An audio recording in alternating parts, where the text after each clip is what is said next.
Yeah, live. Yeah, okay. Yeah. I'm gonna pretend I hear the music live from your DEI branded punching bag kit for children. Ooh, I think I might buy that. To Business Pants Friday show here at January 24th studios. I believe that's right. January 24th, 2025. Featuring analyst Hild Matt Moscardi. Woo! That's me. It's your lunch hour show. On today's weekly wrap-up, compensation committees stop pretending to care. Do they ever care? I don't really know. Jamie says something about DEI. Activists, investors are the last people on earth allowed to talk about corporate governance, and even more corporate cheese, Matt. Even more corporate cheese. Ooh, cheese? Our show today I don't know how I feel about this. is being sponsored by freefloatanalytics.com, the only platform measuring board power, connections, and performance for free. Yeah. Yeah, in fact, it's them. They do great work there. Is it possible we have a new listener? I'll pretend we have a new listener. One data point I reference quite often on the show is the gender gap. It's a percentage. It's comparing the total influence of women on the board compared to their actual physical presence, right? So maybe half the board is women, so that's 50% women, but their influence, how we measure their influence, is only 25%, and that's a minus 25% gender gap. The reason why I'm pointing this out, Matt, is this is data you can only find here. You cannot find at Bloomberg, MSCI, anywhere, nowhere. So if you're at all even interested, go to freefloatanalytics.com. At least pretend to be interested. Yeah, it is a fabulous thing to know, like, the power dynamics on a board, right? Like, that you can't get that anywhere else. You can't find out, like, do you remember when we were doing research? Must have been a year and a half ago or 2 years ago. We were doing research about Walgreens and Roz Brewer, and she was the CEO then. And we were talking about it, and you found this thing in the research that said, like, why does this free flow analytics data show that Roz Brewer does not have the most power on that board, despite being the CEO and on the board? And you asked the question, and then we did this dive into it. And Free Float Analytics had surfaced the fact that Stefano Pessina was the executive chair and owned 17% of the shares, and that Roz Brewer's married to the COO, which wasn't written there, but we found that out. But like the data suggested, like, oh, the power dynamic isn't Roz Brewer's running this company. It's Stefano Pessina's, like a shadow CEO, and you could only find that out there. And that's how, like, you want to know who to vote out, who to be angry at for bad performance, or whatever. Yeah, believe it or not, what we're right trying there. to prove here is that there can be a start of a science to this, right? As opposed to just like finding the oldest person or finding the person who attended the fewest meetings or just something arcane and idiotic. Like, you can actually begin to use the brain, at which you probably went to. I'm guessing a lot of our listeners went to pretty good schools. They're pretty highly educated. You can start to use actual analytics and data. All right, I'm talking too much. Can we just do the show? Yeah. Oh, you want to do the show instead of talking about this stuff? I guess we can do the show. Yeah. Although this is important. This is important. Yeah. All right, let's do it. Let's do the show. All right, first up is story of the and the reason why I'm moving on is because I've used some of the data from our database, freefloatanalytics.com, to punctuate some of the stories of Story of the Week. So, but let's begin with the most depressing one from my perspective. Trump, new president of the United States, Donald Trump. Trump signed an order ending DEI. It's a kind of a misleading headline, but the headline goes on to say, here's what it means for Fortune 500 companies. So I think everyone knows by now that the Republican Party and Trump are very angry, very triggered by DEI programs. They're trying to get rid of them any way they can. But I wanted to point out that the reality of the situation, this is according to multiple legal sources, this is from a article out of Fortune, are pointing out that Trump's order and action do not constitute a change in the law. So it doesn't actually mean there might be more attention on DEI programs from the perspective of the federal government. It doesn't mean that CEOs at Fortune 500 companies have to immediately dismantle the DEI program. There is this misleading information going. Hard to believe there's misinformation going on in our society, Matt. But the tone of the message is that DEI is discriminatory and illegal, and that's why we have to get rid of it. That's not what's happening. It's just that the current administration is going to spend a lot more time focusing, and they might scrutinize. So if you're the CEO of Apple and you have a DEI program, it's possible the federal government might spend more time scrutinizing what your program does, what it's trying to achieve, the data behind it. But it doesn't mean it's illegal and you have to scrap it. That's the point of this story to me. The worst part about this, part about this like sort of manflake policy, which is like all this anti-DEI, it's a bunch of manflakes. Let's be honest. Like they're so triggered. Middle school boy flake. They're triggered. It is really. It's like a bunch of betas from middle school who are little boy betas. The worst part about it is a lot of like there's good work around diversity and equity and inclusion issues, right? Like the reason why you do this work is because you have historically marginalized communities who have not been included in the workforce. You basically have narrowed your talent pool down to largely white, largely male cohorts because you have systemic bias against other groups. So the effort was to expand the talent pool, maximize sort of diversity of skill and execution and risk management and thinking, and so cognitive diversity, all of those things. Those are all good things.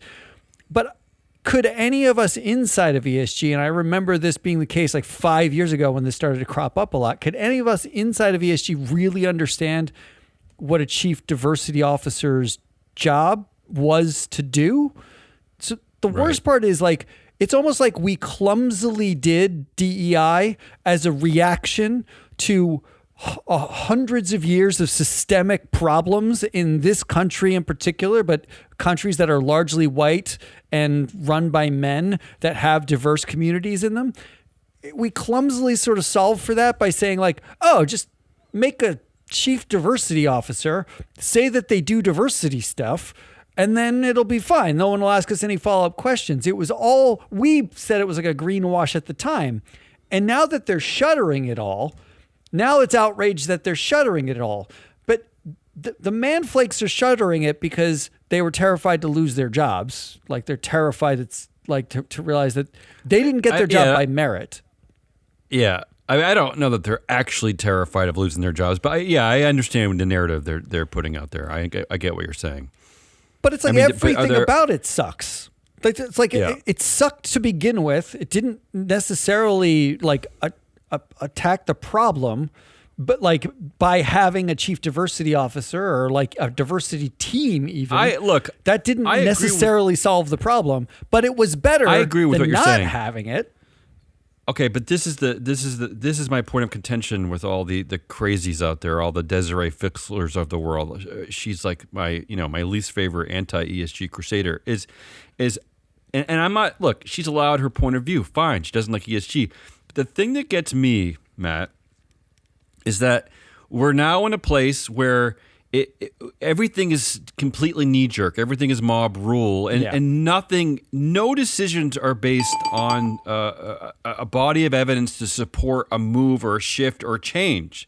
So what happens is that we hire a diversity officer, say 2 years ago, but we don't even let that person create a program to even make a difference. You know what I mean? It's like nothing. It's just everything is just so fast and knee jerk that we're not even eliminating these programs because the data is proving X. We're just eliminating them because we don't like them, and that's it. So and then the people are just saying they don't work, they're discriminatory, they're illegal, and nothing is based in reality anymore. Nothing's fact based. That's what gets me. Yeah, I totally agree. I mean, having a like like putting in place the diversity teams for most companies was a knee-jerk reaction to George Floyd, and now getting rid of them is a knee-jerk reaction to the manflakes. And it's but they would have needed at least 10 years to even start to make a difference. I mean, you don't solve systemic bias in 2 years, right? Like so that's takes what I'm saying.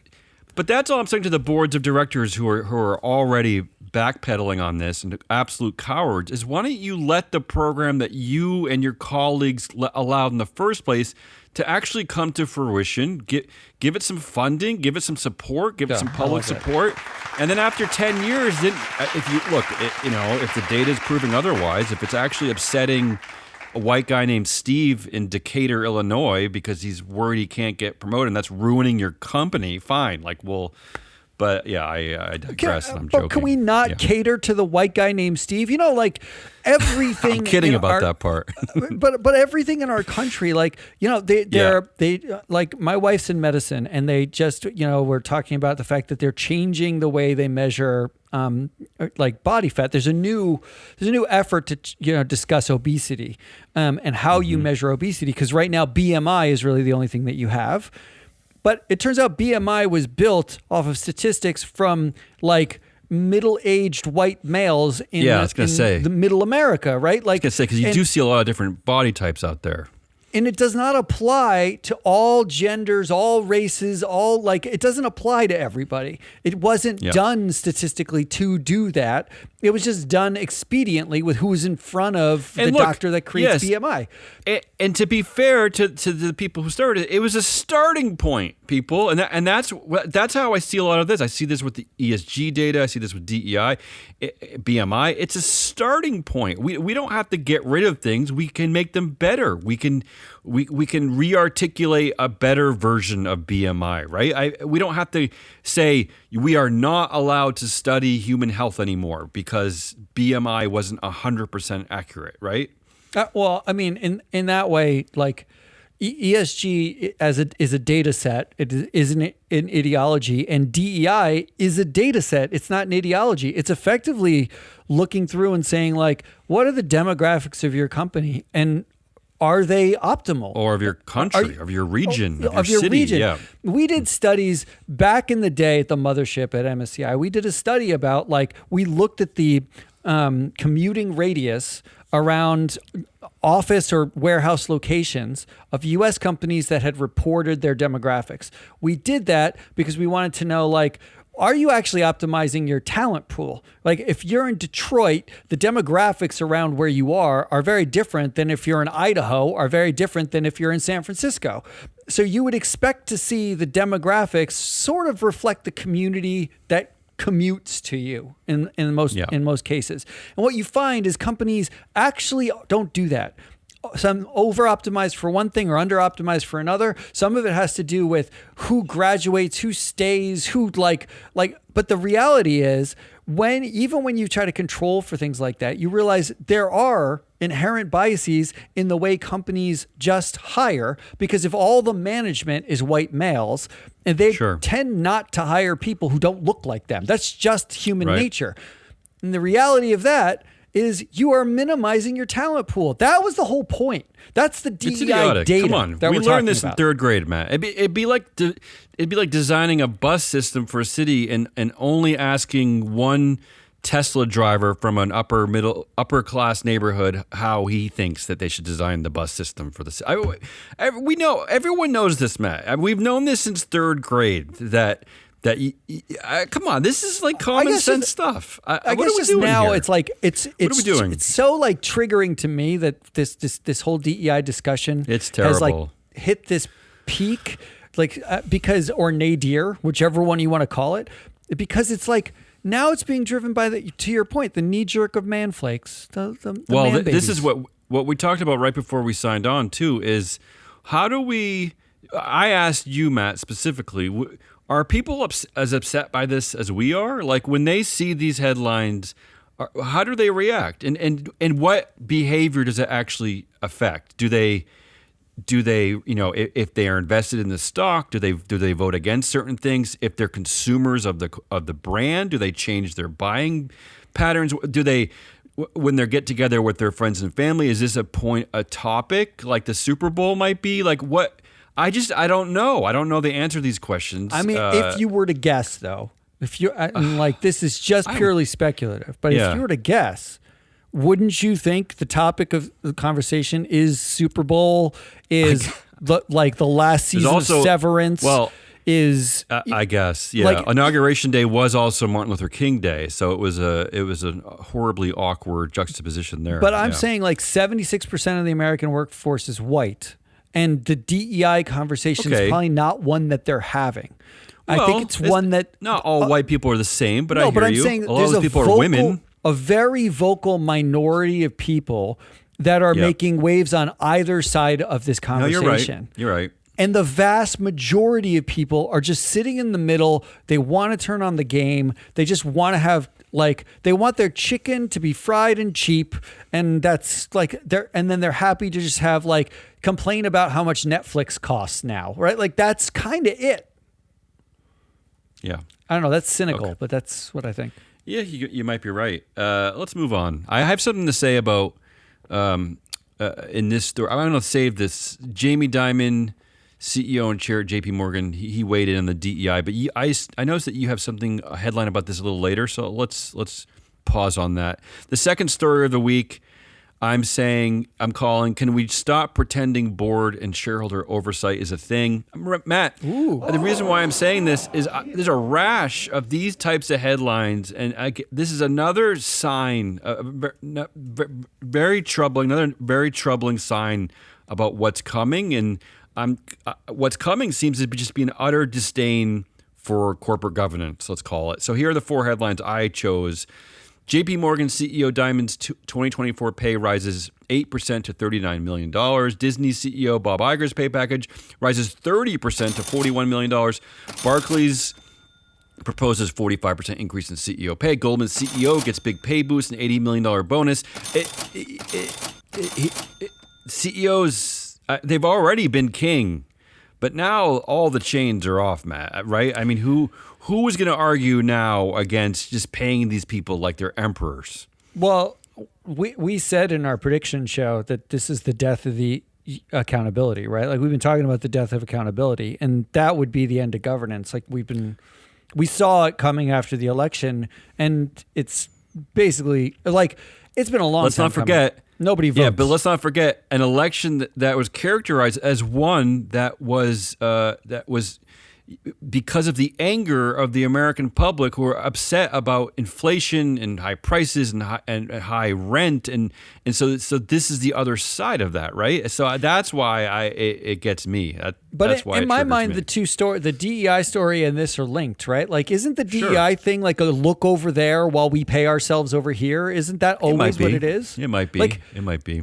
You're signing an executive order on DEI just days after you launched a meme crypto coin in your name that has no tradable value except to make you a billionaire. This while you have sort of all these companies bending over backwards to basically put on knee pads at the seat of Trump, and at the same time that also is what this DEI story about, is that you are trying to please Trump, and this is one of his pet peeves, the DEI programs, and you never cared about DEI in the first place. You just thought in 2020, after the murder of George Floyd, you thought that the American culture was shifting to actually care about systemic racism. I think you're still right, but public opinion would say right now that you're wrong, so you're going back the other way. Seven guys named Gus would say you're wrong. That's it. Okay. So, I'm gonna try to get in a better mood. That's my second story of the week. Is all these incredible boost to CEO pay already in January. Third story of the week, I always promise to try not to pick anything related to Elon Musk, but this story just had a lot of legs this week. I had to pick it. I know you don't want to talk about it. I don't want to hear it.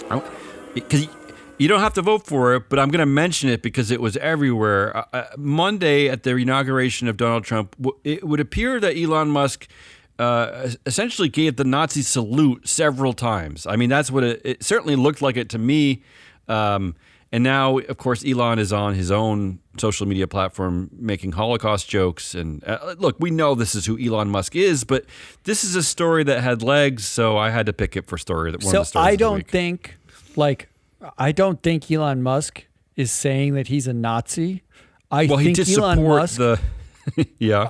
I think he's a middle school boy who thinks it's funny. I think he has no actual understanding of human emotions or like the long trauma of people in this country and other countries. Of he course, doesn't care I agree. about that. He's in it for the short laugh. As a rich kid from South Africa, you're probably right. He's a fucking man baby. He's a man flake in the worst possible way, which is to say he was never popular in middle school. He got picked on and beat up, and this is his opportunity to dunk on whoever he wants to dunk on with absolutely no repercussions. He is the tip of the spear of no accountability. Not only that, but growing up in an apartheid state, he was probably raised to think that the people fighting for their rights were crazy. Like, that the black people in South Africa were idiotic to fight back. I don't even care. That to me isn't the point. To me, actually, here's the point. There are adults in the room who voted for his brother and James Murdoch to rejoin the board. They vote for his pay. They repaid this motherfucker. And they're also consumers. They're also just normal stakeholders, consumers who continue to use X if they don't necessarily believe, or they continue to buy Teslas. I just wanted to point this out because it made me laugh. This is a headline from The Guardian about this. The gesture speaks for itself.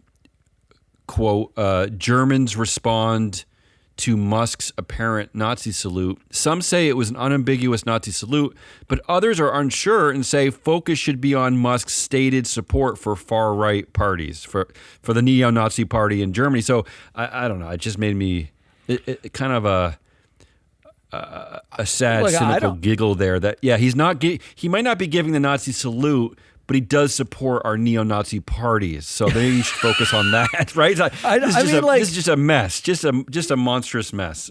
Really. Everything he does, there's no point in trying to parse it. The point is he an adult or is he not an adult? And do you want an adult running a $1 trillion company or not? They had sales drop for the first time ever last year. No one, he's alienated so much of this country and Europe and all of his base markets that they don't want to buy his fucking products. Now, if you're a capitalist and you're all about meritocracy, why do you tolerate that? Why is that okay? Why do you not divest? Why do you not vote him off the board? Why do you not vote his brother off the board or James Murdoch our off the company board? and this show? That is the question, right? Why not just attempt to hold him accountable? Fathomable to me that if you are an adult, like if you voted him off the board tomorrow, people would buy Teslas again. If he was not at that company anymore, wouldn't you? But the cars are great. He is an absolute shit show man flake. I do not want to buy a car from him, but if he didn't own the company, he didn't make money from it, I would buy a Tesla. Well, what's odd to me is that if he was a high school student with all this abhorrent behavior, he would be reprimanded and punished. But he'd be kicked out of the school. But in the real world, everyone's afraid because I don't even know why they're afraid. But anyway, that's the third story of the week. Fourth story of the week is one for me. Here's the headline: Starbucks lead independent director Melody Hobson to step down. Matt, is this the only time in history that we're ever going to see the words lead independent director in a headline? We're never going to see this again. This is Melody Hobson is such a figure, I guess, in the corporate governance world that we're calling her out by her title. No, I mean, this is incredible. I just think it's incredible. But here's the other takeaway at Starbucks. There are no more black people on the board, and there are no more women in leadership positions. That's the takeaway at Starbucks. Well done, Starbucks. It's over. You purged yourself, Starbucks. Now you can say Merry Christmas on every one of your cups. So I had to include this one because Starbucks Melody Hobson always been one of my corporate governance favorites, and I'm just amazed once again that we had a headline with the title lead independent director in it. That's really something. So I'm amazed that if this is less than a 3-hour show, because now I have to pick a story of the week. And I looking ahead, I think we're going to get out of here. I think it's going to be okay. Go ahead. You know what I think? I think the story of the week is actually it's not the DEI one. It's it's definitely not the Musk one. He's he's the anti-story of everything. It is the CEO pay. I really think that's a really good pull, in as much as those are just headlines from this week, right? Yeah. Like, well, you see what happens when accountability is not taken seriously.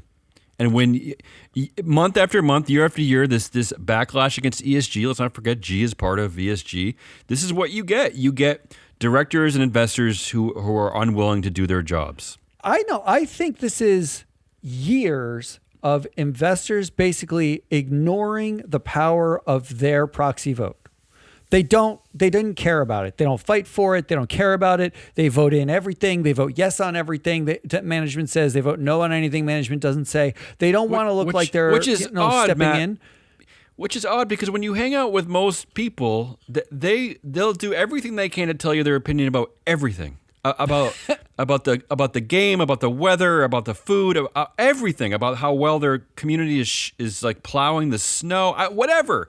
They want to talk they never want to stop telling you what they think is best. But in this situation, you're right. We're suddenly all silent. And you know what? You if you don't use your rights, you lose your rights. Someone just takes them away because you didn't use them. That does seem to be what's happening. When the largest market cap companies in our country they seem to be almost all controlled by dual class share dictators, right? I mean, that's what you're allowing to run our world. You made an exception for the one, and now the floodgates are open. Let's try to speed up now. All right, let's speed up the next one. All right, we're on. What are we on? Goodliest. Yeah, I'm going to start. I actually have three. I'm going to go quickly. I have an oddball one to start with. I'm trying to become a more balanced person. I'm going to pick a goodliest with Trump in the headline. Ooh. Trump has a message to CEOs: build in America or pay up. Look, no, that's not bad. I'm happy. I'm just like, I'm looking for opportunities to not just hate everything that that he does or the right does, and I'm in alignment on this one. There are a lot of manufacturing cities and towns in America that are just absolutely left behind, absolutely depressing places with no hope, just bleak, and I just have to. I got to applaud this idea that we do need to bring back manufacturing jobs or just jobs in general, good living wages. I'm okay with all this. Sure. All right, moving on. How about this confusing headline for Goodliest of the Week? I feel like this serves our platform very well, our company. Voters who back Trump identify new swamp to drain: corporate power. What? This is what I keep reading, Matt, is that a lot of his voters and supporters are angry at corporations and CEOs and boards, even though their man Trump is like, he is the CEO whisperer. But it's just so confusing how people really think in this country that I loved it. I was just like, yes, I agree with you. They like that, like he's making them bend the knee. Right, like it feels like corporate America bends the knee to Trump now. They're bending the knee and getting $10 million raises. Is that what's happening? Killing their DEI. Well, I mean, and when Trump is gone, they're going to lose their jobs. How many Trump supporters read proxies? I mean, how many people read a proxy? Right? Like, how many know that's actually happening?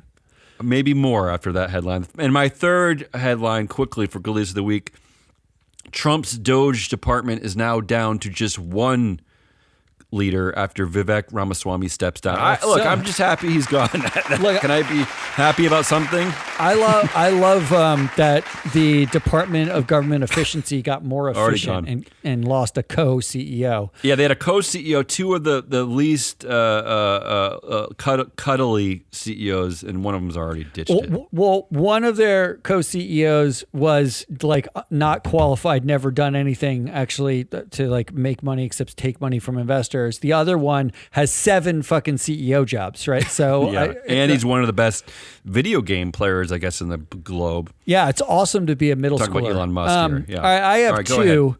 One is literally, I don't know why every time I see a headline like this, I just can't. It's just catnip for me. Go ahead. Microsoft signs reforestation deal to remove 3.5 million tons of carbon. Is that a lot? 3.5 million tons? I don't even know anymore. I don't care how much that is. Yeah. I just love that. I think, why don't we just turn everything back into a forest? Wouldn't we be happier? Like birds and trees and the whole thing. reality is that I think science proves that, yes, actually we will be happier. We will be. You know for a fact, and probably a lot of our listeners know that, and this is what doctors have been saying for several years now, you take a walk through nature, like through the woods, I dare you to be like depressed the whole time. I defy you. It does. You're right. It does have a calming therapeutic effect. It's just true. And if that reforestation actually does remove carbon over the next decade, I feel like that's win-win. I'm happier and I can breathe, right? What else you got? That's the second one I have is something that you alluded to. This is the headline. Jamie Dimon is doubling down on JP Morgan's DEI work as conservative group targets Wall Street. Bring them on, he says. Yes. Look, he says, let's fucking go, racists. Bring it. Let's talk about this for a second. The always beguiling Jamie Dimon. We've talked about Jamie Dimon for years on this show. I love it. But then I right before the show, I pop open the JP Morgan's website to look at their operating committee. This is the 15 executives that basically control the company. One person of color. Ooh. An Indian man who is in charge of, he's the CEO of International Consumer and Wealth. That's it. Although some credit, that half the committee are women, and the same with his board. About half the board are women. But again, there's not a lot of people of color. The women don't have a lot of power. So I'm just confused by Jamie. I'm confused. One person of color on the operating committee. But then again, I like the message. I like the pro DEI message. I just don't know if this guy is full of shit or not. I just can't tell. I think actually he's operating with the data set. I think actually, which is what he should be doing.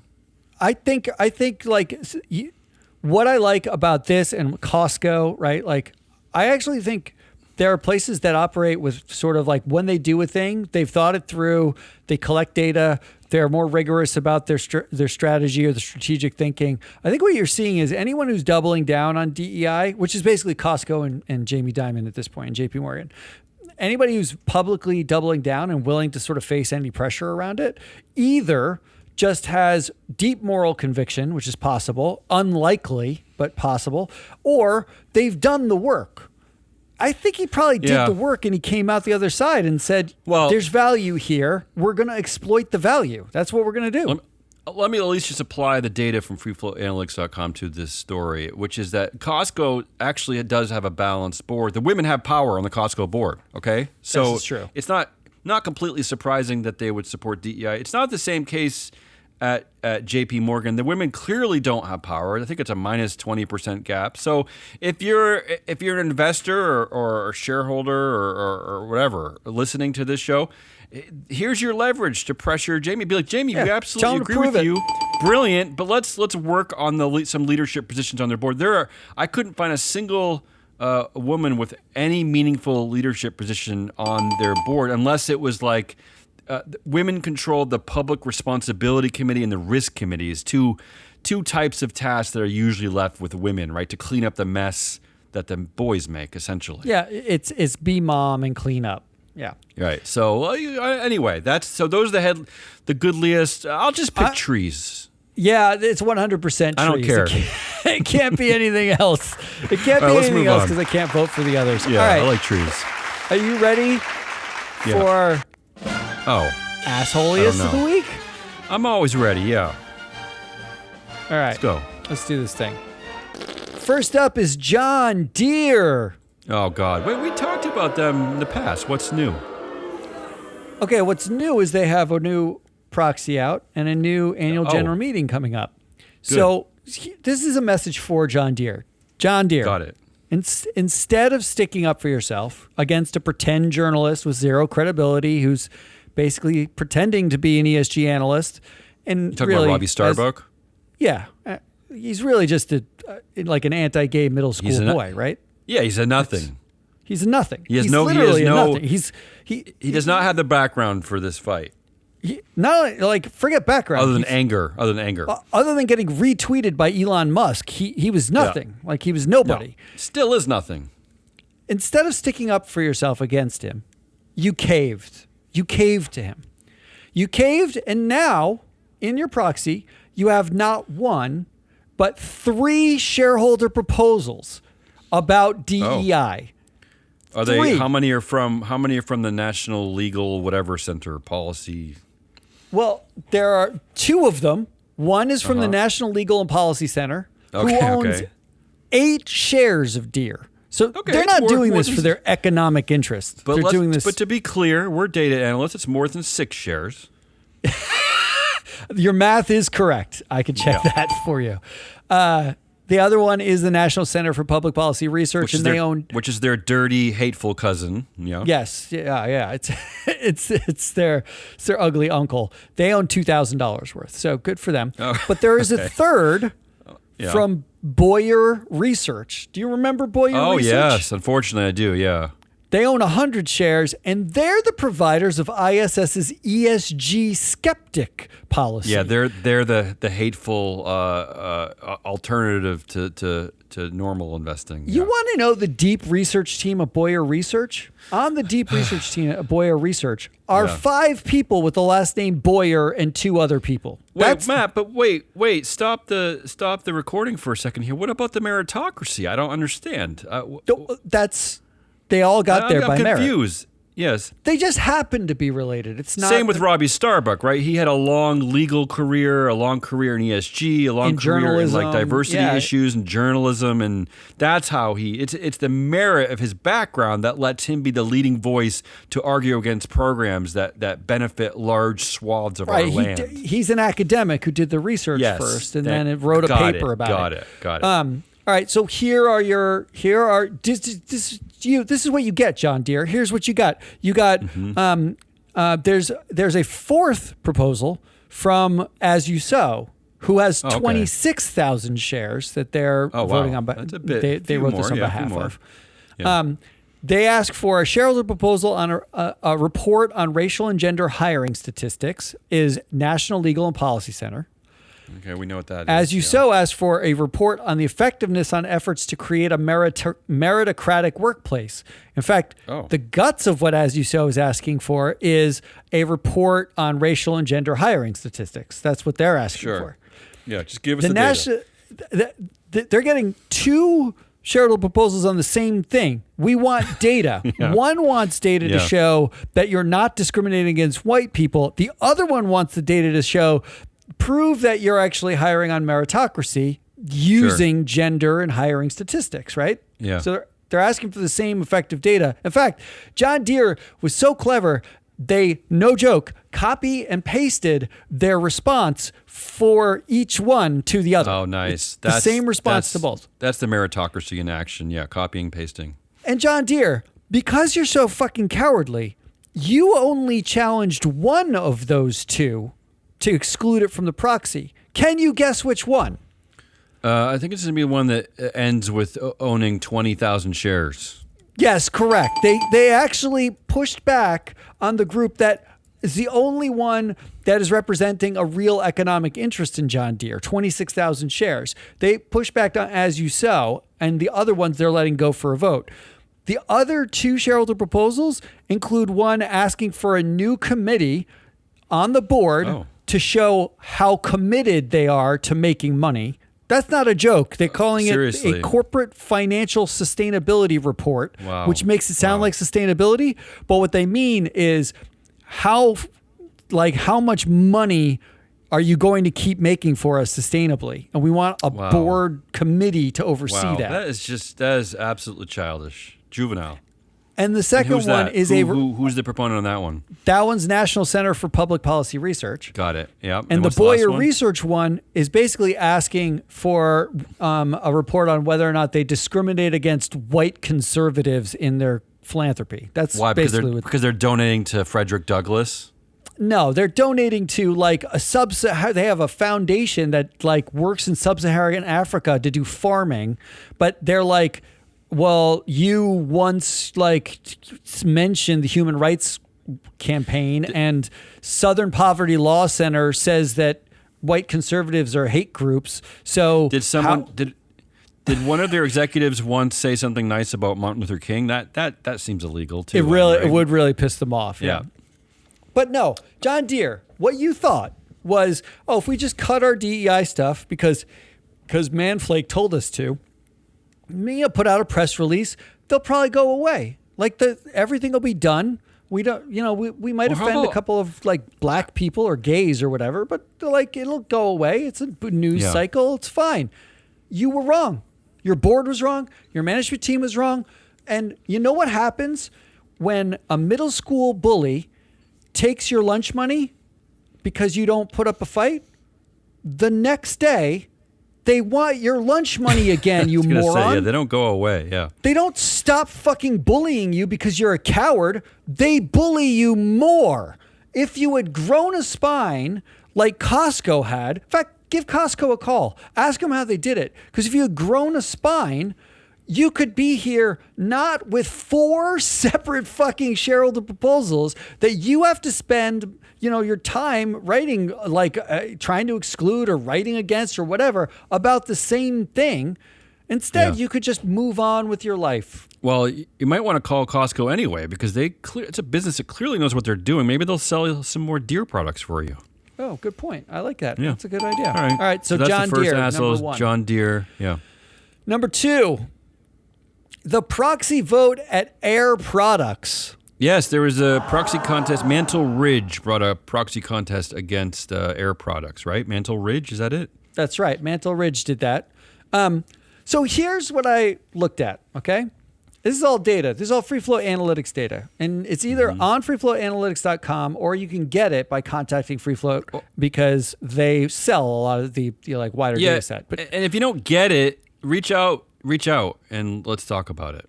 But ahead. Let's talk about Air Products, their board, all right? Because this is an activist investor who walked into Air Products, made a case that they were underperforming. They need to flip the board.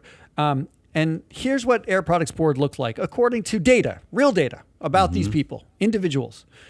Only 3 directors on the board have batted under 500 during their tenure on Air Products on anything.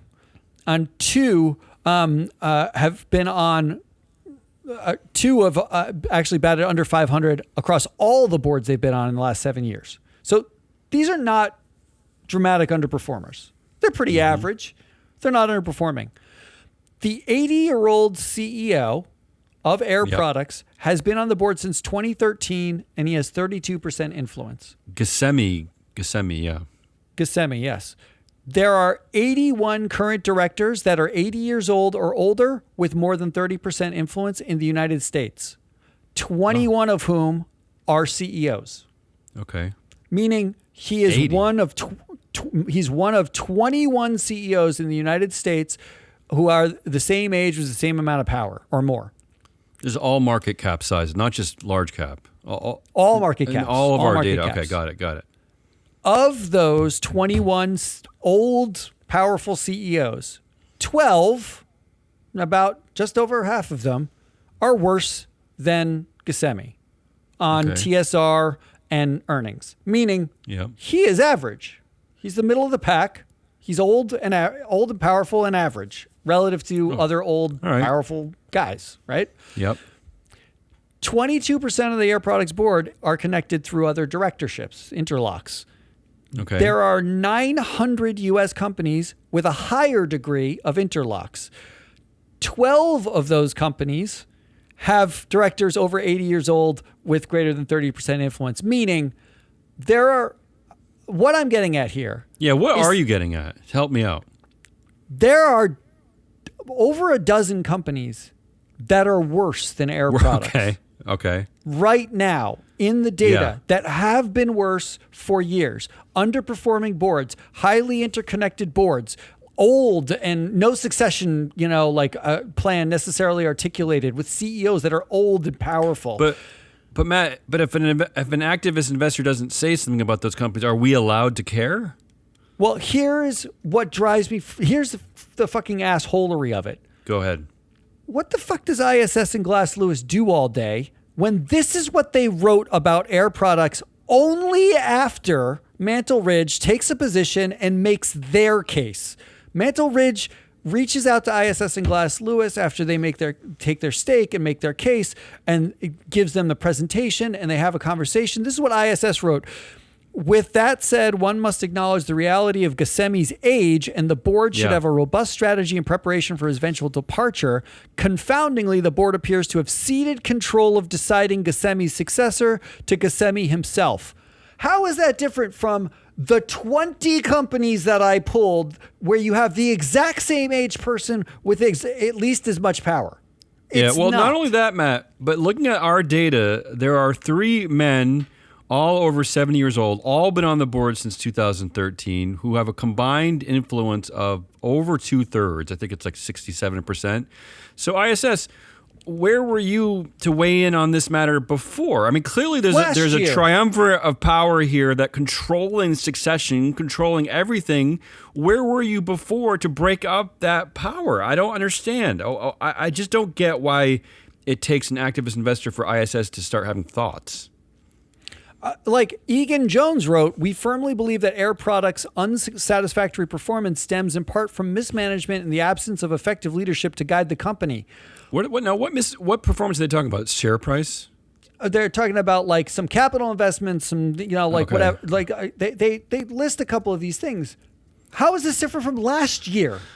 They didn't make the investments all between Mantle Ridge and now. This is our new mantra, right? Why are we waiting for an activist investor to throw a tantrum to actually start paying attention to your jobs? And here's the worst fucking part. Yeah. Mm-hmm. This is why the proxy vote drives me nuts. Here's the headline. Air Products CEO unseated from the board. Activist investors win 3 seats. Yeah. So they removed him from the board so he can't be involved in succession planning at the board level anymore. And the activists and Mantle Ridge won 3 seats with their own slate of directors. The point here is, if you use data like an adult in capital markets, you don't have to wait for Mantle Ridge to point out that this guy has too much power and they're not performing well. You can do this yourself in minutes. I don't. Who fucking are they get afraid it. of? Who are they afraid of? I don't. Why? Why aren't places voting against these people? What are they waiting for? I don't understand. It's like they need permission from like an activist investor to actually do work. They need cover. The work is done. You and I are 2 idiots with a database from Free Flow Analytics. Who I did this work last night. I found all these companies last night. I could do the research in one night to identify 20 companies that are almost exactly the same position in terms of their board makeup, the power structure, the performance dynamics at the board level. And then if I took another day to look at some of those companies and some of their strategic decision making, I could actually have a really cogent argument for a couple of people to vote against in this year's proxy, and I could do it in effectively one night. I am one guy.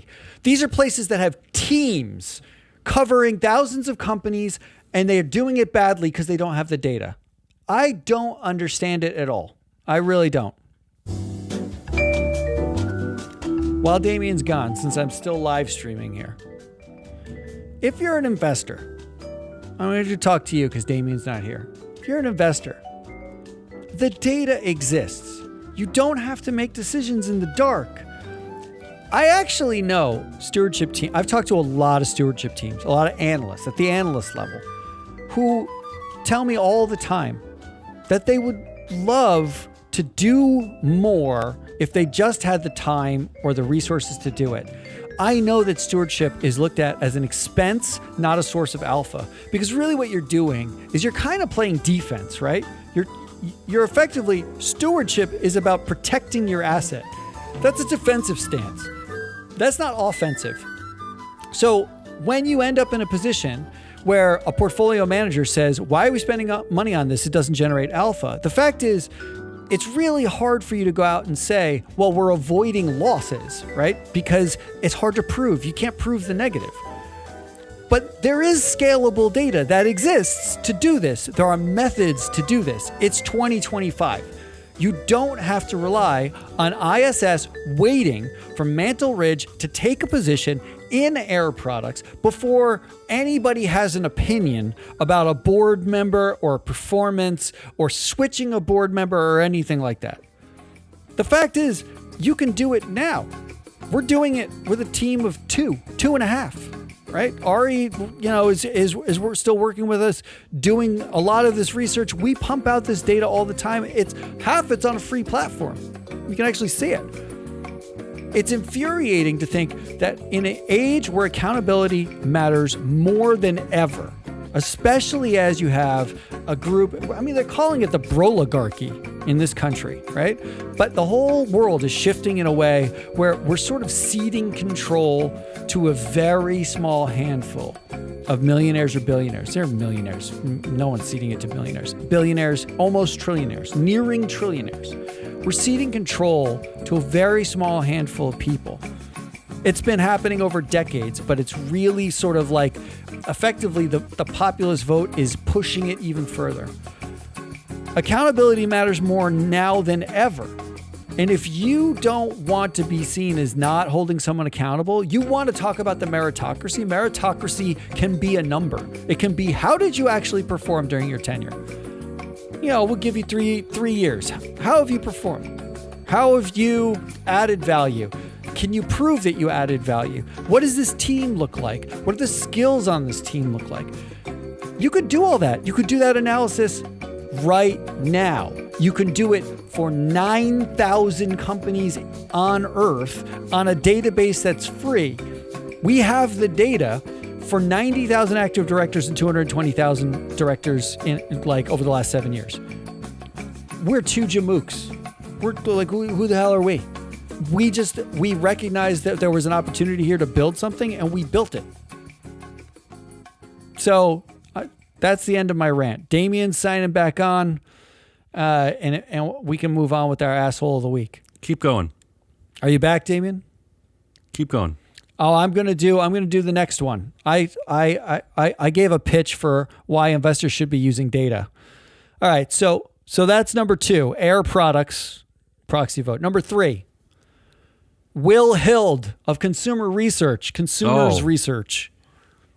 I remember this guy. This is another one of, this is like the second cousin to the National Labor Public Policy Research. Mm-hmm. It's like all like a weird inbred family because they all get funding from the same places. Sure. Here's the headline. NASDAQ files to withdraw mandate on diverse board directors after court defeat. So NASDAQ had a rule about diversity on boards. They lost in court.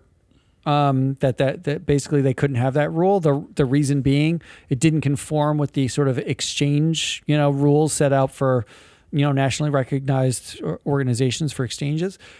And they are forced to revoke that rule. Here's what Will Hild said. Are you ready? Quote. Yeah. He was pleased to see the exchange, quote, abandon its anti-white, anti-Asian, and anti-male discrimination scheme. That's what he took away from their diversity mandate. Anti-white, anti-Asian. Great. There are 24,960 directors in the United States. 17,453 are male. They have the average influence of 1.4 women, meaning it would take about 1.5 women on a board to equal one dude in the United States. Okay? Yeah. See it all the time. White and Asians are 83% of directors. White and Asians are 83% of the U.S. workforce, meaning what discrimination exactly is happening for whites and Asians? However, well, that is the question, right? Whites and Asians are worth 1.4 times the influence of everybody else. Sure. In fact, Will Hild's most discriminated group, white, Asian, male, is worth on average 1.8 times the average black or Hispanic woman on a board in terms of influence and power. What discrimination are you fucking talking about, you big baby? What are you talking about? By the way, when you talk about Will Hild, is that how you say his name? Yeah. Will Hild? Yeah, Will Hild. It's not his actual. You should call him his real name, Matt. It's Will Hild III, just so you're aware. Oh, I didn't know he was a third. Oh, he wasn't wearing the just monocle. So you know, you should use his proper suffix. I don't really want to spend more time talking about this idiot. Do you have anything else to say about him? No, I don't. That's it. He does make a good living. Yeah. He makes $300,000 a year at nonprofits, multiple nonprofits. Oh, wow. Doing this, Good for him. talking about this. Well, he's trying to fight. He's fighting back for the glaring lack of white male power in our country, Matt. He's totally there has right. been, in fact, when you look at I'm looking at the president, all the presidents of the United States. You know, do you know there was a black president? We had a black president. That just seems like we've gone too far. No, I mean, wouldn't the data suggest that? In the last 3 presidents, a third of them are black. There aren't 33% black people in America, are there? That's true. Over the last, I think we've gone too far. Yeah, we have gone too far. I'm just using the data here, and we did have a woman running for president. It just seems like a step too far. I'm just gaming out the data in my head here. Actually, I don't really have a if firm you do the conclusion. math, many women have run for president. So, which seems like we're going crazy with this DEI woke stuff. Seems a little woke. All right, those are your 3 assholes: right, John Deere, Proxy Voted Air Products, and Will Hild. I mean, John Deere we've talked about several times in the past. John Deere, again, angers me for this reason alone. You could have just taken the nonsense that came from Robbie Starbuck and said, look, we have a very small percentage of our stakeholders who actually don't have any expertise in this area, who are angry at us for some of our programs that we've some of our corporate level programs. So we're going to acknowledge the anger that comes from both sides, and we're going to spend some time, looking at the data and seeing how these programs are being run and what we can do about them to improve them, instead of just bailing because someone with absolutely no expertise. Right? This is what makes me just question the sanity of any of this. I mean, there's nothing about meritocracy. Anyway, I don't want to get down this road. The second one, this is another one you talk about a lot. What are investors waiting for, right? So this is our new thing. Correct. Is that I guess they're waiting for an even louder activist investor to say a thing before they are allowed to say a thing. Permission from daddy? I don't know. They're piggybacking off of their actual research, because I guess the people at ISS and Glass Lewis don't do actual research, or they're not allowed. I like that theory. ISS and Glass Lewis. Why? Let's talk about the meritocracy. Why are you hiring these people in the first place? What are their credentials that suggest that they do research that leads to conclusions like voting out people at Air Products? Because to Matt's point, they're not doing this in normal quiet years. They're only doing this, when activist investors get angry. And the third asshole, Will Hild III. I'm going to go for Will Hild III. Oh, really? Wow. I wouldn't have expected that. Because, only because it's just not. One thing I do appreciate about this show, I know it can be long-winded and ranty, and maybe we're overdoing it at times, but what I don't see is other people spending as much attention that we do on places like the National Legal and Policy Center, on people like Will Hild. I think more attention needs to be paid to their juvenile level of hate and boy flake. What you call it? Boy flake? Manflakes. They're manflakes. Yeah, it sounds like a breakfast enough cereal. is enough. They need to be called out more. It's crazy to me. It's just crazy. So that's my vote for asshole yes of the week. All right, let's do headliniest winners and predictions and get out of here. Can we wrap this up? Yeah, I think we ranted enough. Both of our headlines seem very similar. My headline is Velveeta just made nacho cheese you can stick in your pocket. I'm deep out on that. I'm serious. It's called Vel2Go, a pocket-sized packet of nacho cheese. So maybe this is what Robbie Starbuck should be angry about. Is that woke or not woke? Because this is what the meritocracy has led us to, like pockets, little packets of obesity pockets. Do we need this? Wait. Also, is the cheese? Is it? Can they legally call it cheese, or don't they have to call it cheese product? Right. I think they can't legally call it cheese because it's not cheese. Well, I chose one. that's Kraft Heinz. That they own Velveeta. Yeah, go ahead. I chose one that just made me giggle because if I leave out the last 4 kind of words in this, it just made me giggle. Marriott elects Taco Bell CEO to board of directors. I just like Marriott elects Taco Bell. That's there's no people involved. It's just a company elects another company. That's all. I like that. I don't know, made me giggle. I don't really get the overlap there. I don't know why Marriott needs Taco Bell CEO in their boardroom. Maybe in every Marriott for their breakfast buffet, it's going to be chalupas or whatever. Well, thank God there's still private bathrooms in all those Marriott hotels. All right, who won the week? I think lawyers won the week. Like as Trump was sitting on the dais, like signing executive order after executive order, wasn't like 40% of the law firms in the United States just like high-fiving the lawsuits they knew they were going to file against every executive order? I feel like they won. Aren't they the winner? But it's confusing, Matt, because aren't a high percentage of law school graduates now, aren't they women? Yes. I mean, it's by far the majority. It's not great. It's not great if you're anti-woke. Speaking of meritocracies, yeah. My winner of the week is the security team paid to protect Tim Knoll. Oh. Who's Tim Knoll? Tim Knoll is the new CEO at United Healthcare. Again, he's a named executive officer at United Health Group, but he's the CEO of the subsidiary. So Tim Knoll has been hired to replace the murdered Brian Thompson. Matt, does this security team not have the best negotiating position? Oh. Right? Well, I mean, can you imagine being Tim Knoll? What about I just can't Tim imagine. Knoll's like leverage? Like they're like, would you like to be the new CEO of United Healthcare? It's like, no. He's also a longtime vet of United, right? Like, which is not a great thing to be anymore in the public eye. But this actually, sadly, that story got no play. All right, what's your prediction? Predictions. Mine is another obvious one. I know you don't like these like serious predictions that seem obvious, but mine's very simple based on some of our top stories of the week is that compensation committees are going to go buck wild in 2025. They're just going to, all the chains are off. They're just going to like just a bunch of dumb Trump-proof bonuses, just a bunch of like accountability is dead bonuses. Let's just go back to the good old days, even though the good old days are now and every year because CEO pay goes up every year. But hey, let's just go a little extra crazy. Well, you're not wrong. It is lame, and you are right. All right, what do you got? I'm going to end the show with this prediction.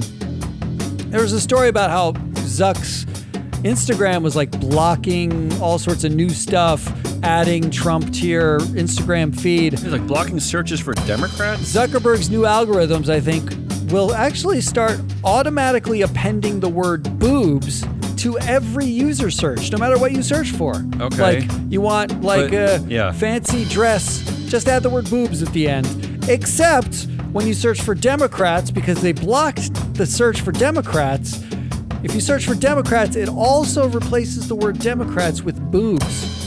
I think this is what middle school... I like where you're going here. This is what it's turning into. We should call Robbie Starbucks, see what he thinks about this. That's all we got. That's Hazelnut Rawlis. I'm your analyst, Matt Viscardi. We are Free Float. We will be back next week with more of whatever it is we do. We keep doing it. You keep listening to it. If you want to hear something specific, reach out to us. For once, someone tell us something. Yeah, we'll create a show just for you, just for your investor group, just for your personal pleasure. Until then, goodbye.